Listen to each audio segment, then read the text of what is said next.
পর তারপর এতে স্টেট কমিশনের রায় হলো এই কিছুদিন আগে রায়টা বেরোলো যে এটা আপনার যেহেতু নার্সিংহোম ওই ডাক্তারের গাফিলতিতে হয়েছে ওই ডাক্তার ওই নার্সিংহোম 2 লক্ষ টাকা প্রদান করবে। এটা কিন্তু এমনি কোর্টে হয় না, এমনি কোর্টে এই ধরনের কমপ্লেন হবে, তাহলে সে একটা সুরাহা পেল।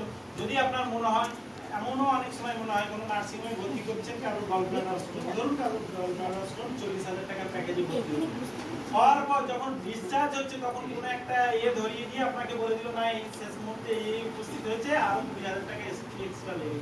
এইভাবে যদি আপনার মনে হলো না আমাকে ঠকিয়ে দেওয়া হলো 40 করে 60, হ্যাঁ, আর তাছাড়া রুগী ছাড়ছে না, তাহলে রুগী ছাড়িয়ে আনুন, 60,000-এর এগেনস্টে কমপ্লেন করুন। সেক্ষেত্রে আপনি আপনার টাকাটা ফেরত পাওয়ার একটা ব্যবস্থা থাকবে বা আমাদের কোর্টে